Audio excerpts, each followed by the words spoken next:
देखिए, जब हम योग करते हैं कई ऐसे संकल्प हैं जो हम नहीं लेते हैं। लेकिन आपको पता है ये योग में एक बहुत ही सुंदर बात क्या है कि जब हम योग करते हैं ना तो हम जब निसंकल्प हो जाते हैं तो हम एक पावर हाउस ही बन जाते हैं। जब हम पावर हाउस ले लेते हैं तो हमें कोई सेपरेट हीलिंग की ज़रूरत नहीं पड़ती कि हम अपने मन में सभी दोषों को हील करें, किसी की चित्त में पड़ी हुई वृत्तियों को हटाएं।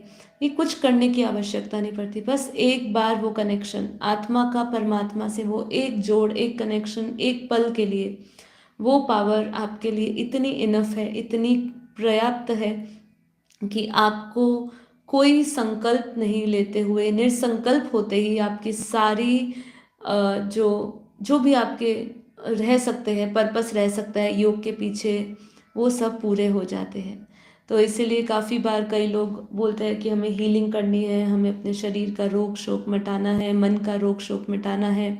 ठीक है, मन भी रोग और शोक से भरा है जैसे शरीर है, क्योंकि मन का ही प्रभाव शरीर पे जा रहा है।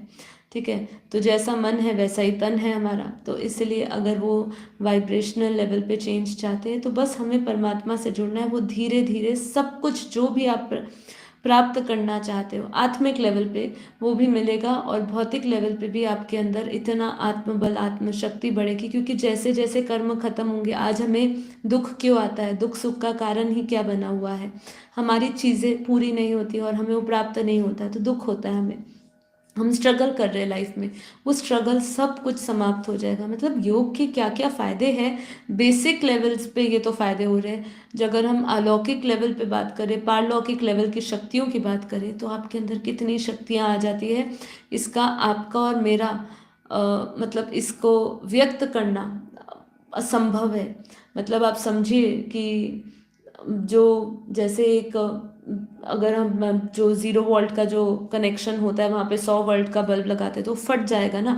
ऐसे ही आप पूरी परमात्मा की शक्ति से भर जाते हैं, तो वो विस्फोट जब होता है आपके अंदर से, तो आपका वो पावर का विस्फोट ही आपकी इतनी इतनी ज़बरदस्त ऊर्जा होती है, वो इतनी ज़बरदस्त ऊर्जा होती है कि आप उस समय जो संकल्प कर रहे हैं वो संकल्प पूरे होते हैं। बस समस्या हमारी यही होती है, वो संकल्पों को हम अपने भौतिक इच्छाओं को पूरी करने में लगा देते हैं और हम उस अवस्था को भूल जाते हैं जिस अवस्था में रह के हमने ये शक्तियाँ प्राप्त करी थी।